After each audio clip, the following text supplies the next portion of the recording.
እግዚአብሔር አምላካችን እንደወደደ እንደፈቀደ መጠን በሚኖረን አጭር የትምህርት ጊዜ የሐዋርያው የቅዱስ ጳውሎስ መልእክት ወደ ዕብራውያን ሰዎች ምዕራፍ 1 ከቁጥር 14 ላይ የሚገኘውን ኃይለ ቃል መነሻ አድርገን የእግዚአብሔርን ቃል እንማራለን።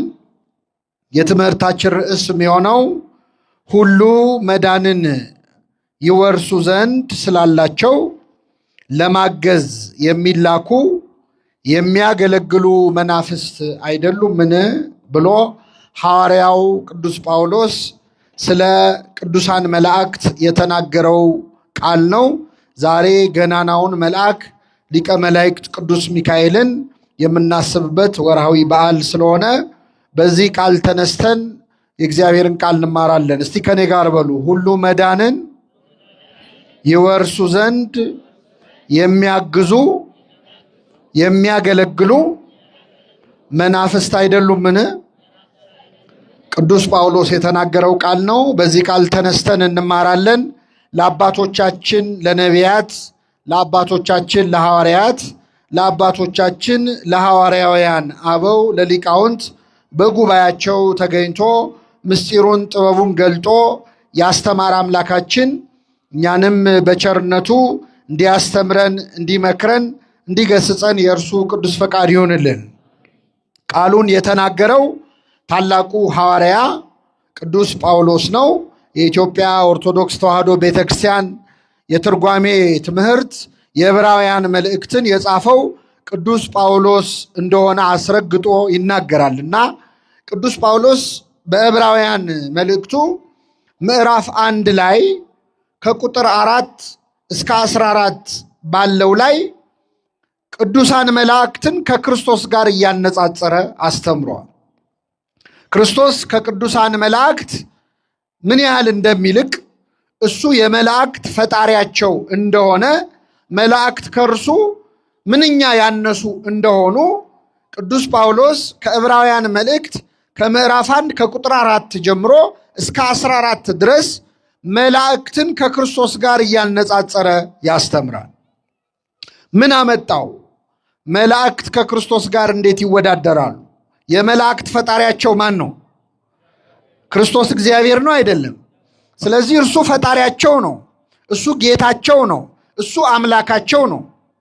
ታዲያ ክርስቶስን ከመላእክት ጋር እያነጻጸረ እርሱ ከመላእክት ይበልጥ የለ ወይ ብሎ ለማስተማር ምንድን ነው ያስገደደው ካላችሁ፣ ይህንን መልእክት የጻፈው ለዕብራውያን ነው፣ ለእስራኤላውያን። እስራኤላውያን ደግሞ በመላእክት እጅ ሕግን ተቀብለናል ብለው እጅግ ይታበዩና ራሳቸውን ከፍ ከፍ ያደርጉ ነበረ። ለመጀመሪያ ጊዜ ጳውሎስ አይደለም ይህንን ነገር የነቀፈው። ቀዳሜ ሰማዕት ሊቀ ዲያቆናት ቅዱስ እስጢፋኖስ በመላእክት እጅ ሕግን ተቀብላችሁ ብሎ ይናገራል። ስለዚህ እነ ሙሴ እግዚአብሔር መልአኩን ልኮ ተገልጦ ሕግን የሰጣቸው በመላእክት በኩል ነበረ እና ዕብራውያን እስራኤላውያን በመላእክት ክብር አግኝተናል፣ በመላእክት በኩል ሕግ ተሰጥቶናል ብለው ይታበዩ ነበረ። ይህንን የሚያውቀው ቅዱስ ጳውሎስ ለእኛ ለክርስቲያኖች እኮ ሕግን ያወረዱልን መላእክት አይደሉም፣ የመላእክት ፈጣሪ የሆነው ልጁ ወልድ ኢየሱስ ክርስቶስ ነው። እግዚአብሔር በብዙ ምሳሌ በብዙ አምሳል አስቀድሞ ተናገረን፣ በመጨረሻው ዘመን ግን ዓለማትን በፈጠረበት በልጁ ተናገረን ይላል። እስኪ በሉ በልጁ ተናገረን። በምኑ ተናገረን?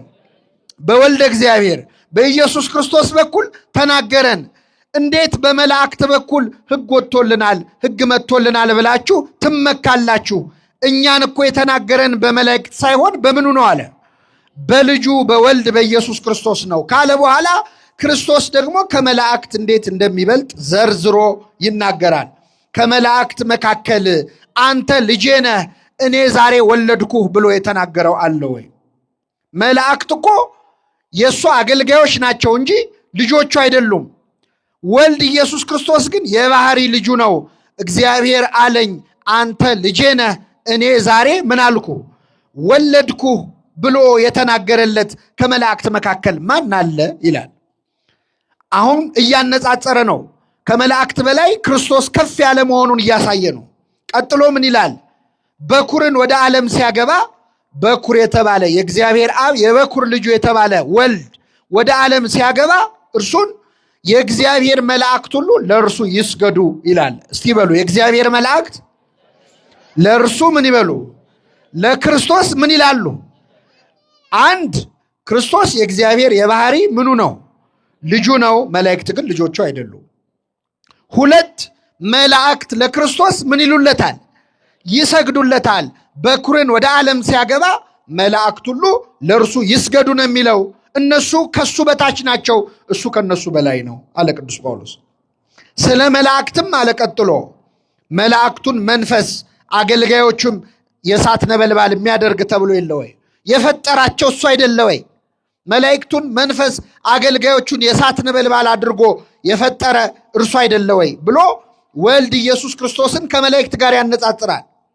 እርሱ ሰማያትን ሰርቶ የለ ወይ? ሰማያትን ከጥንት ጀምሮ መሰረትክ፣ ሰማዮችም የእጆች ስራዎች ናቸው ተብሎ ተነግሮለት የለ ወይ? እሱ እኮ ፈጣሪ ነው፣ መላእክት ግን ፍጡራን ናቸው እያለ መላእክት ከክርስቶስ በታች ክርስቶስ ከመላእክት በላይ መሆኑን ከተናገረ በኋላ መላእክት ሁሉ መዳንን ይወርሱ ዘንድ ለማገዝ የሚላኩ መናፍስት ናቸው አለ። ዛሬ ቅዱስ ሚካኤል ነው አይደል? ምዕመናን እስቲ በሉ ሁሉ መዳንን ይወርሱ ዘንድ የሚላኩ የሚያግዙ መናፍስት ናቸው። ሚካኤል ምንድን ነው? ገብርኤል ምንድን ነው? መላእክት ምንድን ናቸው ከተባላችሁ መልሱን ነገረን ቅዱስ ጳውሎስ። ሁሉ መዳንን ይወርሱ ዘንድ ለማገዝ የሚላኩ መናፍስት ናቸው። ማን መዳንን ይወርስ ዘንድ? ማን መዳንን ይወርስ ዘንድ?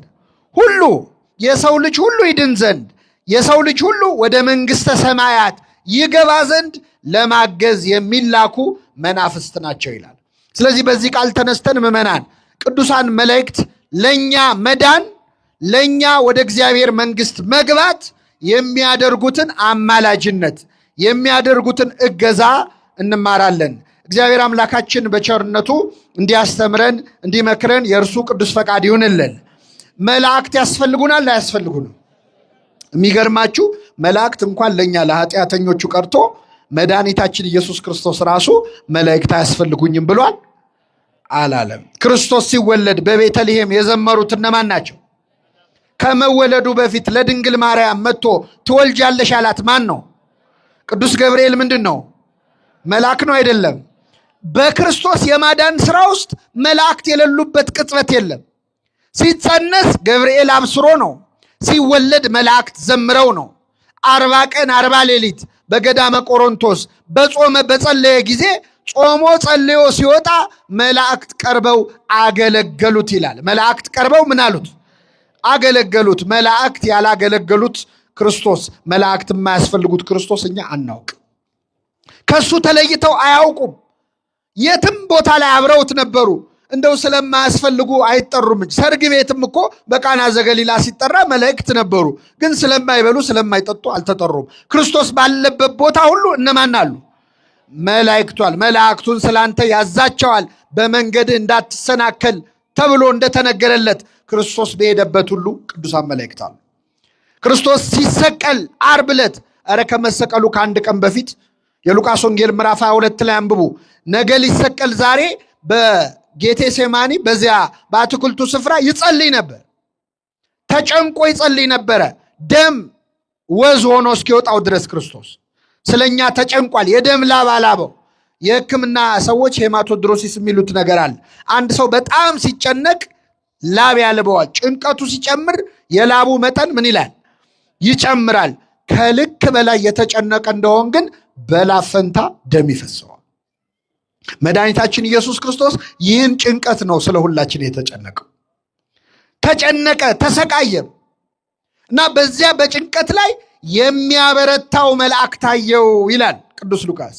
እስቲ በሉ የሚያበረታው ምን ታየው? ማንን የሚያበረታው? አይሰማም። ክርስቶስን እንዴት መልአክ ሊያበረታው ይችላል? ኢትዮጵያዊው ሊቅ አባ ጊዮርጊስ ዘጋስጫ መጽሐፈ ምስጢር በተባለ መጽሐፉ ላይ ባለመድኃኒቱ ሉቃስ ሆይ ምን ማለትህ ነው? አቆሰልከኝ በዚህ ንግግር ራስህ አክመኝ ይላል። እንዴት ክርስቶስን መልአክ ሊያበረታው ይችላል?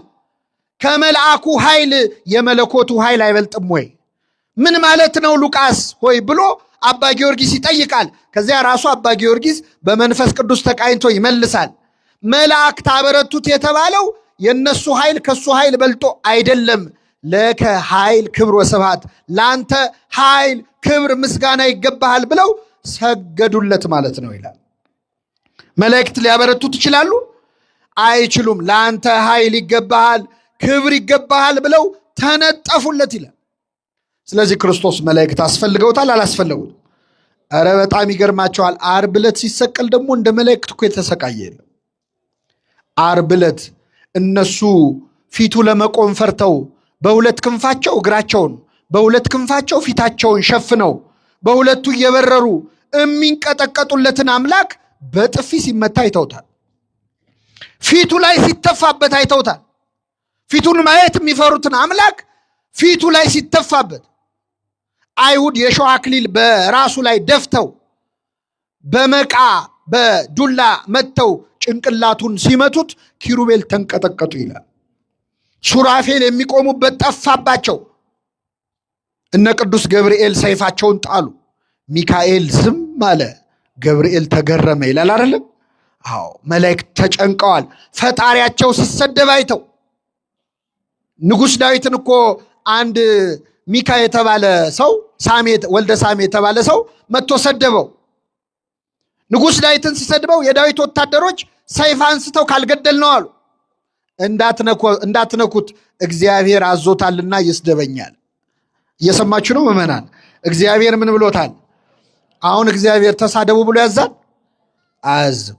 እግዚአብሔር አዞታልና ይስደበኝ ማለት ምን መሰላችሁ? ዳዊት ምንም ቢሆን ኃጢአት ስላለበት የሰራው ኃጢአት ስላለ የዚህ ሰው ስድብ ለስርየት ነው አለ። እግዚአብሔር በዚህ ሰው አድሮ እየመከረኝ ነው። አንዳንዴ እኮ ስድብ ውስጥ ምክር አለ የለም ምዕመናን? ሌባ የሚለው ስድብ ውስጥ እኮ አትስረቅ የሚል ምክር አለ የለም? አለ። ወንበዴ የሚለው ውስጥ አትወንብድ የሚል ምክር አለ። ስለዚህ ዳዊት እግዚአብሔር አዞታልና ይስደበኝ አለ። ወታደሮቹ ግን ተጨነቁ። እንዴት ጌታችን ንጉሳችን ይሰደባል አሉ። ክርስቶስ ሲሰደብ እነ ቅዱስ ሚካኤል ምን ተሰምቷቸው ይሆን? ተንቀጠቀጡ፣ ተጨነቁ። እርቃኑን በአደባባይ ሲሰቀል መተው ከበቡት። ቅዳሴያችንን አልሰማችሁም? ሰራዊተ መላእክቲሁ ለመድኃኔ ዓለም፣ የመድኃኔ ዓለም የመላእክቱ ሰራዊት መተው ስጋውና ደሙን በክንፋቸው ሸፈኑ። እርቃኑ ተንቀጠቀጡ። ሲሰቀል መላእክት አብረውት ነበሩ። ከሞት ሲነሳ የመቃብሩን ድንጋይ አንከባለው መቃብሩ ላይ የተቀመጡት እነማን ናቸው? መላእክት ናቸው። መላእክት ያላገለገሉት ክርስቶስ መላእክት የሌለበት ክርስትና እኛ አናውቅ። መጽሐፍ ቅዱስ የተባለው መጽሐፍ ላይ ከትንቢተ ሐጌ እና ከመጽሐፈ አስቴር በስተቀር መልአክ የሌለበት መጽሐፍ የለም። ሁሉም መጽሐፍ ላይ መጽሐፍ ቅዱስ ውስጥ መላእክት አሉ። የዮሐንስ ራእይን ብታነቡ ደግሞ ከምዕራፍ 1 እስከ ምዕራፍ 22 ላይ መላእክት አሉ። መላእክት የሌሉበት ክርስትና፣ መላእክት የሌሉበት ክርስቶስ የለም። ይህንን በእውነት በልቡናችን ያሳድርብን። የሚገርማችሁ እኔ የመጀመሪያዎቹ ክርስቲያኖች እንደውም ከመላእክት ጋር በጣም ፍቅር ነበራቸው። ይህን የሚያሳየው ከመላእክት ጋር ከመተሳሰራቸው የተነሳ አንድ ጊዜ ሐዋርያት ሥራ ላይ ሰብሰብ ብለው ክርስቲያኖች ሲጫወቱ አምሽተው ቅዱስ ጴጥሮስ ታስሯል፣ እስር ቤት ነው ያለው እና ሞቅ ያለ ጨዋታ ላይ ሌሊት በሩ ተንኳኳ። ሲንኳኳ ደነገጡ። እኛንም ሊያስሩን መጡ እንደ ወታደሮች ብለው ደነገጡ።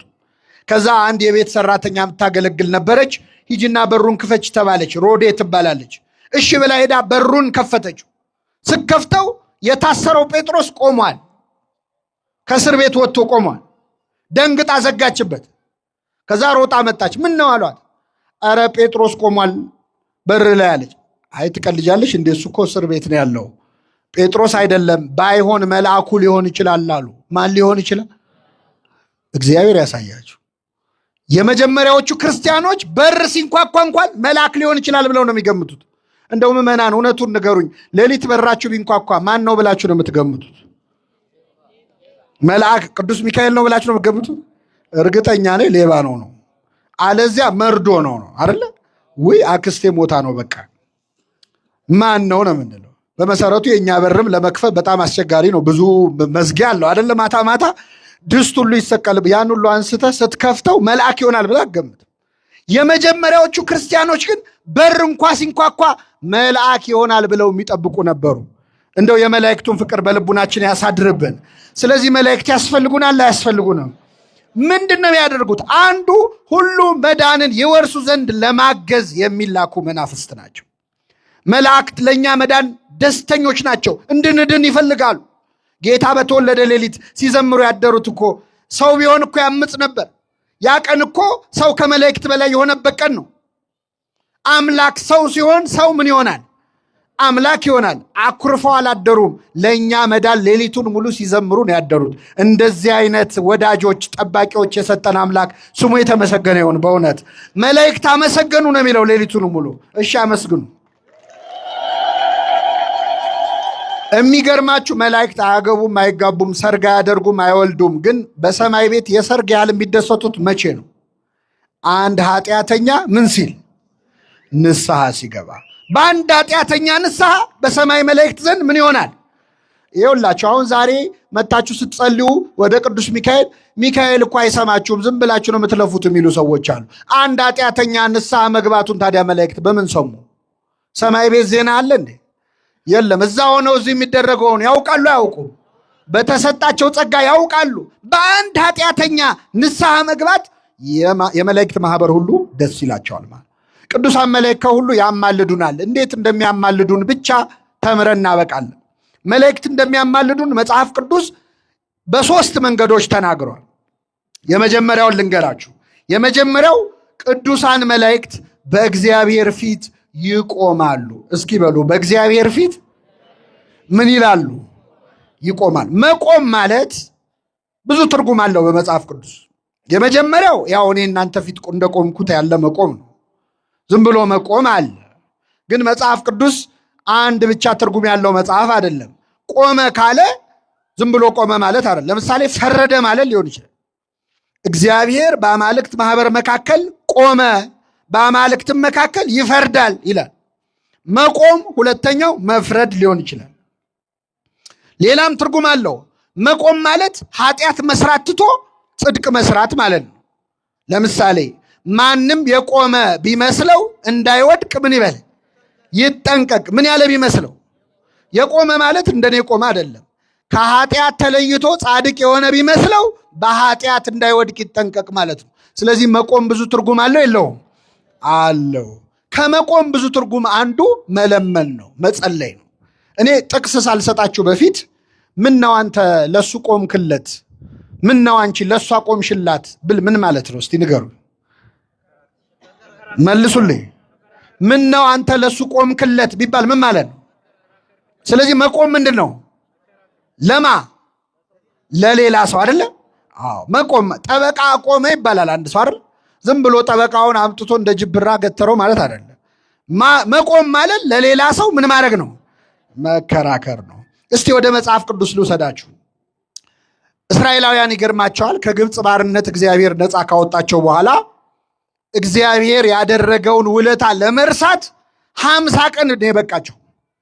በ50 ቀኑ ውለታውን ረስተው ከወርቅ ጥጃ ሰርተው ከግብፅ ምድር ያወጣህን አምላካችን ብለው ለጥጃ ሰገዱ ይላል። በጣም ያሳዝናል አይደለም? ይህን ጊዜ እግዚአብሔር አዘነ። ሙሴ ሙሴ ሆይ ይህንን ሕዝብ ላጠፋው ነው አለው። ሲለው ሙሴ ለመነ። ጌታ ሆይ እነሱን ከምታጠፋ እኔን ከሕይወት መጽሐፍ ምን በለኝ ሰርዘኝ አለ። ይሄ ዘጸአት 32 ከቁጥር 32 ላይ ነው ያለው። ይህንን ታሪክ መዝሙር 105 ላይ ከቁጥር 23 መዝሙር 105 ላይ ነቢየ እግዚአብሔር ዳዊት ድጋሚ ይተርከዋል። ያዳናቸውን እግዚአብሔርን ረሱ ይላል። ከግብፅ ምድር ያወጣቸውን ድንቅ ነገርን በኤርትራ ባህር ያደረገላቸውን ያዳናቸውን እግዚአብሔርን ምን አሉ? ረሱ። በመቅሰፍት ጊዜ የተመረጠው ሙሴ በእግዚአብሔር ፊት ባይቆም ኖሮ ያጠፋቸው ዘንድ ተናገረ ይላል። እስኪ በሉ በእግዚአብሔር ፊት። አይ ደከማችሁ እንዴ? በእግዚአብሔር ፊት ባይቆም ኖሮ ሊያጠፋቸው ተናገረ። ልብ አድርጉ። እግዚአብሔር ሕዝቡን ይቅር ያለው ሙሴ በእግዚአብሔር ፊት ምን ስላለ ነው? ምን ማለት ነው? ስለቆመ ማለት ነው። እግዚአብሔርን ከልሎት ነው አይደ ባይቆም ኖሮ ማለት ምን ማለት ነው? ባያማልድ ባይጸልይ። ትንቢተ ኤርምያስ ምዕራፍ 15 ከቁጥር 1 ላይ ደግሞ እግዚአብሔር ሲምል ታገኛላችሁ። እግዚአብሔር ተበሳጭቶ በእስራኤላውያን ሲምል ታገኛላችሁ። ከኔ ጋር ናችሁ ምዕመናን? አሁን አንዳንድ ሰው ሲምል ምን ይላል? የሞተች አያቴ ተነስታ ብትመጣ ይላል አይደል? እንደው አባቴ ከመቃብር ቢወጣ ይላል። እግዚአብሔር ምን አለ መሰላችሁ? በእስራኤላውያን ተማረረ፣ አመፃቸው በዛበት። እንዲህ አለ፣ ሙሴና ሳሙኤል በፊቴ ቢቆሙ ልቤ ወደዚህ ሕዝብ አያዘነብልማል። ማናማ ቢቆሙ ምን ማለት ነው? ቢቆሙ ምን ቢሉ? ቢለምኑኝ ማለት ነው፣ ቢጸልዩ ማለት ነው። ስለዚህ መቆም ማለት ምን ማድረግ ነው? መጸለይ። ስለዚህ ቅዱሳን መላእክት ለእኛ ይቆማሉ አይቆሙም? በምን አወቅን? ራሳቸው ነገሩና። የሉቃስ ወንጌል ምዕራፍ 1 ከቁጥር 19 ላይ ሉቃስ 1:19 እኔ በእግዚአብሔር ፊት ምን ምለው ማን ነኝ? ተመልከቱ። ሉቃስ 1 ስንት ነው ያልኳችሁ? መልሱልኝ። ገብርኤል የሚውለው በስንት ነው? በቃ እውቀታችሁ በዛ ዛሬ ማለት ነው። ሉቃስ 1 ስንት ላይ? 19 ላይ ነው። የሚገርም እኮ ነው። እኔ በእግዚአብሔር ፊት ምን ምለው። አሁን እግዚአብሔር ፊት አለው እንዴ? እሱ የሌለበት ቦታ አለ? በሁሉ የሞላ ነው። እግዚአብሔርም ፊት የለውም።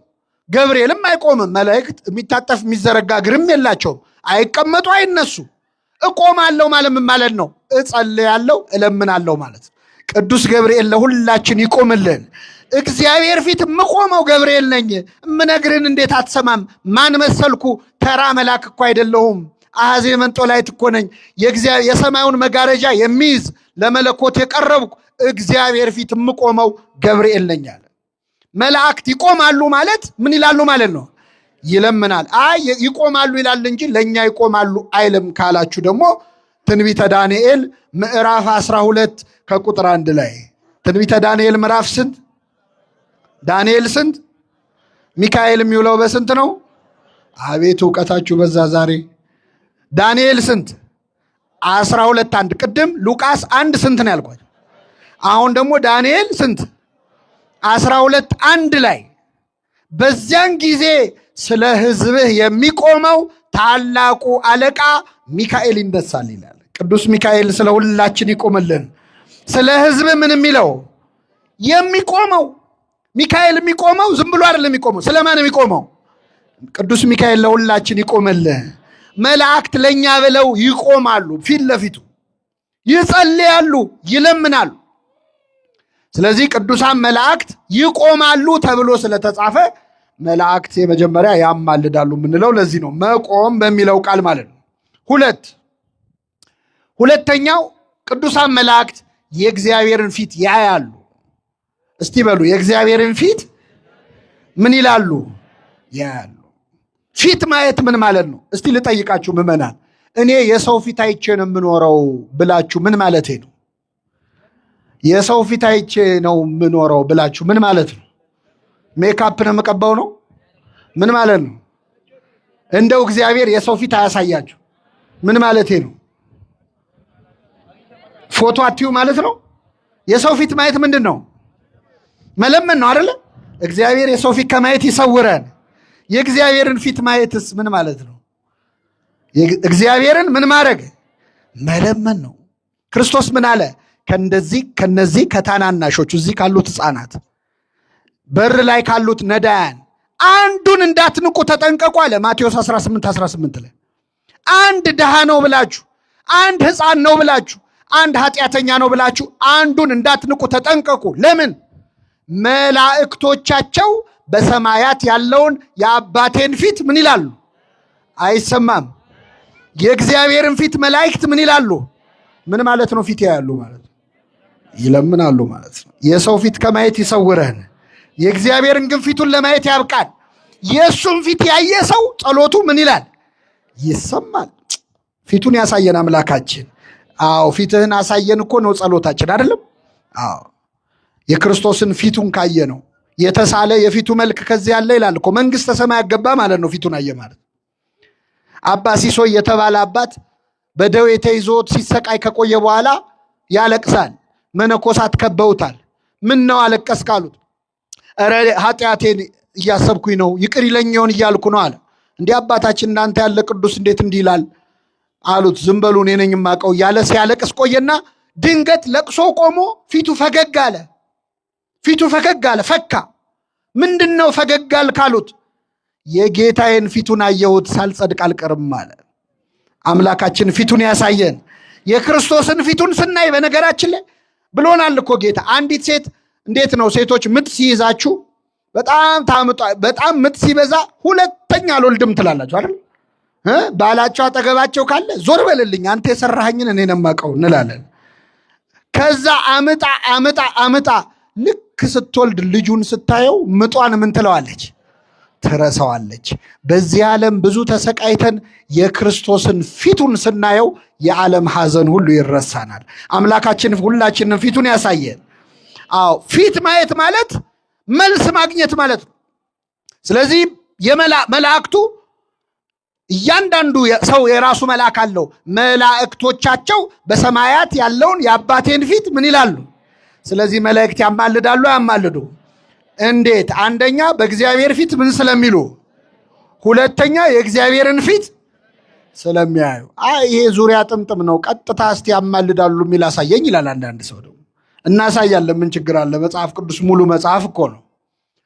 ትንቢተ ዘካርያስ ምዕራፍ 1 ከቁጥር 12 ላይ ወይ ጉድ! ትንቢተ ዘካርያስ ምዕራፍ ስንት አልኳችሁ? አይሰማም። ከቁጥር ስንት? ሚካኤል የሚውለው በስንት ነው? ኧረ ተው እናንተ ሰዎች እውቀት በዝቷል። 3 ጥቅስ ያዝን። ሉቃስ 1 ስንት? እኔ በእግዚአብሔር ፊት የምቆመው ማን ነኝ? ዳንኤል 1 12 1 አይደል? ዳንኤል 12 1 ደግሞ ስለ ሕዝብ የሚቆመው ታላቁ አለቃ ሚካኤል ይነሳል አለ። አሁን ደግሞ ዘካርያስ 1 ስንት? 12 ላይ ሚካኤል ቆሞ አየ ነው። ይገርማቸዋል። የሚያየው ዘካርያስ እስራኤላውያንን ለ70 ዓመት ያህል እግዚአብሔር ተቆጥቷቸው ነበር። 70 ዓመት ሙሉ ከህዝቡ ተጣልቶ በአሕዛብ እጅ በባቢሎናውያን እጅ በአስጨናቂ አገዛዝ እንዲያዙ ፈርዶባቸው ነበር 70 ዓመት ሙሉ። ታዲያ ቅዱስ ሚካኤል በየ5 ዓመቱ እየቆመ ይለምን ነበረ። በ10ቱ አርባዕቱ ትንብልና ከምንለው በ14ቱ ምልጃዎችህ ምንለው ሚካኤልን በየ5 ዓመቱ 70 ዓመት ሙሉ እግዚአብሔር ፊት እየቆመ ይለምን ነበር። እና ምን አለመሰላችሁ? አቤቱ የሰራዊት ጌታ እግዚአብሔር ሆይ 70 ዓመት ሙሉ የተቆጣቸውን የኢየሩሳሌምንና የይሁዳን ከተሞች የማትምራቸው እስከ መቼ ነው አለ ይላል። እስኪ ከኔ ጋር በሉ፣ የማትምራቸው እስከ መቼ ነው? የማትምራቸው እስከ መቼ ነው ማለት ምን ማለት ነው? ምን በላቸው? ለምን መሰለህ? አሁን እኔ አማርኛ አይገባችሁም ብዬ አይደለም የማብራራው። ጎረቤቶቻችን ያሳተሙት የሐሰት መጽሐፍ ቅዱስ አለ እና የማትምራቸው እስከ መቼ ነው የሚለውን ቃል ምን ብለው እንደቀየሩት ታውቃላችሁ? እስክትምራቸው ምን ያህል ቀን ይቀራል? እንደዛ ማለት ነው። እስቲ ልንገራቸው። አሁን ቤት አንድ ልጅ እያመሸ ሲገባ አባቱ አንተ ልጅ እምታመሸው እስከ መቼ ነው ማለት ማምሸት እስክታቆም ምን ያህል ጊዜ ይቀራል ማለት ነው ነው እንዴ? የማትምራቸው እስከ መቼ ነው ማለት ምን በላቸው ነው? ማራቸው። ይህን ጊዜ ይላል መልአኩ ቆሞ። እኔ እንዴት ነው የተለያየ መጽሐፍ ቅዱስ ነው እንደምናምነው? መጽሐፍ ቅዱስ ላይ እኮ ነው ተጽፎ ያገኘ ነው። ዘካርያስ 1 ከቁጥር ስንት አልኳችሁ? የማትምራቸው እስከ መቼ ነው አለ መልአኩ። ይህን ጊዜ እግዚአብሔርም ለመልአኩ በሚያጽናና ቃል ተናገረው። ወደ ኢየሩሳሌም በምህረት ተመልሻለሁ፣ ይቅር ብያቸዋለሁ አለ እግዚአብሔር። ክብር ምስጋና ይድረሰው። በሆነ መልአኩ ለምኖ ተሰማ አልተሰማም? ተሰማ። ምን ብሎ? የማትምራቸው ኢትዮጵያን የማትምራት እስከ መቼ ነው ይበልልን። ይችን ሀገር የማትምራት እስከ መቼ ነው? 70 ዓመት የተቆጣቸውን አለ። እረ እኛን ስንት ዓመት ተቆጣን እግዚአብሔር? ስንት ዓመት ተቆጣን? ያቺ ሴት ደሟ የፈሰሰ ሴት ነበረች። ስንት ዓመት ነው የፈሰሰው? የኢትዮጵያ ደም ስንት ዓመት ነው የፈሰሰው? የእኛ ደም መቼ ነው የሚቆመው? ያቺ ሴት ጨርቁን ነክታ ነው። እኛ ምኑን ብነካ ነው የእኛ ደም የሚቆም? ቅዱስ ሚካኤል አሁንም እግዚአብሔር ፊት ቆሞ ኢትዮጵያን ማትምራት እስከ መቼ ነው ይበልልን። አዎ የሚካኤልን ምልጃ ሰምቶ ወደ እስራኤል በምህረት ተመልሻለሁ ያለ አምላክ ወደ ኢትዮጵያ በምህረት ተመልሻለሁ ይበልልን። ሚካኤል ያማልዳል አያማልድም? አዎ ቆሞ የማትምራቸው እስከ መቼ ነው? ስለዚህ ቅዱሳን መላእክት በቀጥታ ቆመው ይለምናሉ፣ ይከራከራሉ። ኧረ ይገርማቸዋል። የይሁዳ መልእክት ላይማ ቅዱስ ሚካኤል ለሙሴ ተከራክሯል። በጣም ይገርማል። ለሙሴ ስለ ሙሴ ሥጋ እንዲህ ይላል። የይሁዳ መልእክት ላይ አንድ ምዕራፍ ነው ያለው። የይሁዳ መልእክት ላይ የመላእክት አለቃ ሚካኤል እንኳን ስለ ሙሴ ሥጋ ከዲያብሎስ ጋር በተከራከረ ጊዜ እግዚአብሔር ይገስጽህ አለው እንጂ የስድብን ቃል አልተናገረውም ይላል። በጣም ይገርማቸዋል። ሚካኤል ከማን ጋር ተከራከረ? አይሰማም። ከሰይጣን ጋር አይደለ? ከሰይጣን ጋር ሲከራከር አለ ሚካኤል እንኳን የስድብ ቃል አልተናገረም ይላል። እንደ ሚካኤል እንኳን ማለት ምን ማለት ነው? አሁን አንዳንዴ ተሳዳቢ ሰው እገሌ እንኳን ዝም አለ ይባላል አይደል? ሚካኤል እንኳን ማለት ሚካኤል ሌላ ቀን ተሳዳቢ ነው ወይ? አይደለም። ለምንድን ነው ሚካኤል እንኳን ያለው ካላችሁ እየሰማችሁ ነው? አዎ ስድብ ኃጢአት ነው አይደለም? ግን ስድብ ኃጢአት ባይሆን በትክክል ስድብ የሚገባው ለማን ነው? መልሱልኝ። ለዲያብሎስ አይደል? አሁን ብናዋጣ ራሱ ይበቃል ስድብ ሁሉ አይበቃም አይደል? ስድብ የሚገባው ለሰይጣን ነው። መሳደብ ቢገባው ደግሞ ሰይጣንን ከመላእክት ሁሉ የከበረው ማን ነው? ቅዱስ ሚካኤል። ቅዱሱ ሚካኤል ንጹሑ ሚካኤል እንኳን እርኩሱን ሰይጣንን ምን አላለው? አልሰደበውም። ከኛ መሃል ስድብ ያማረው ሰው እኔ እኮ ወድጄ አይደለም የምሳደበው እንዲያርገውኝ ይላል። የፈለገ ሰዎች ቢያረጓችሁ የሰይጣንን ያህል ሊያረጉ ይችላሉ? አይችሉም። እሺ እነሱ እንደ ሰይጣን ቢከፉ እናንተ እንደ ሚካኤል ንጹሕ ናችሁ? አይደለንም። ግን እንደ ሚካኤል ብትነጹ እንደ ሰይጣን የረከሰው ሰው እንኳን እንዳትሳደቡ ነው ያለው። እግዚአብሔር አንደበታችንን የያዝልን። አሁን እኛ እኮ የማንሳደበው ምናልባት ለማጠራቀም ነው። እኔ አንዳንድ ሰው ዝም ይላል ሲሰደብ፣ ከዛ ይቆይና አጠራቅሞ እኔ ባለፈውም ትቼልሽ ነው ይላል አይደለም? ርቀት ማን ነው ፍርሃት መሰለ ዝምታ ብለን እንሳደባል። ሚካኤል ግን እንደዛ አላደረገም። እግዚአብሔር ይገስጽህ አለው አይደል? ማን ይገስጽህ? አዎ ተሳዳቢዎችን እግዚአብሔር ይገስጽልን። ስለማን ሥጋ ነው የተከራከረው ሚካኤል ከሰይጣን ጋር? ስለ ሙሴ ሥጋ። ምን መሰላችሁ? ሰይጣን የሙሴን ሥጋ ፈልጎት ነበር ሊወስደው፣ ነፍሱን ወደ ሲኦል፣ ሥጋውን ደግሞ ወስዶ እስራኤል በጣም ይወዱት ስለነበር ሊያስመልከው ፈልጎ ኃጢያን ሊያሰራበት ፈልጎ ነበር። አይገርምም? ሰይጣን ሲለው የቅዱሳን አጽምን ያናንቃል፣ የነሱ ምን ክብር አለው የትስብእት ጣል ይላል። ሲለው ደግሞ አምጣ ብሎ ከሚካኤል ጋር ይከራከራል።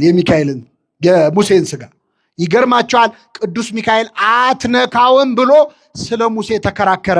ስለ ሙሴ የተከራከረ ሚካኤል ለሁላችን ይከራከርልን። ለሙሴ ሥጋ የለመነ የተከራከረ ሚካኤል ለእኛ ነፍስ እንዴት አይከራከርም?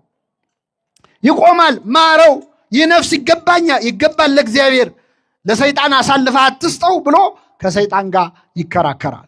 ቅዱሳን መላእክት ለእኛ ቆመው የሚለምኑ የሚጸልዩ ናቸው። ሁሉ መዳንን ይወርሱ ዘንድ ይላል። ሁሉ መዳንን ምን ይሉ ዘንድ? እነ ሚካኤል ሁላችን መንግሥተ ሰማያት ብንገባ ደስ ይላቸው። ሁላችን ብንገባ። መላእክት ምቀኞች አይደሉም።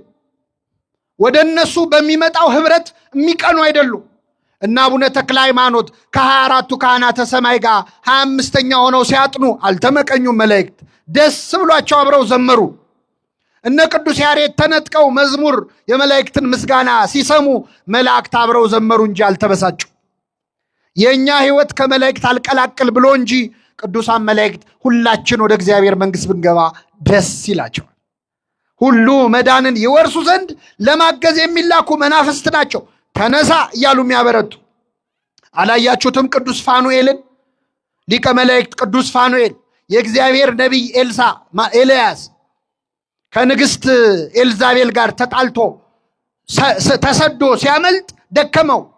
ሲደክመው ዛፍ ስር ተኛ፣ ቁጭ አለ። በተኛበት እንቅልፍ ወሰደው፣ መሞት አምሮታል። ይህን ጊዜ ሊቀ መላእክት ቅዱስ ፋኑኤል እመቤታችንን የመገበው ፋኑኤል ኤልያስን ቀሰቀሰው። የምትሄድበት መንገድ ሩቅ ነውና ተነስተህ ብላ አለው ይላል። እሺ አለ። ቀና ብሎ ሲያይ ከፊቱ በመሶብ ምግብ ቀርቧል። ከዛ ጽዋ የሚጠጣም ቀርቧል።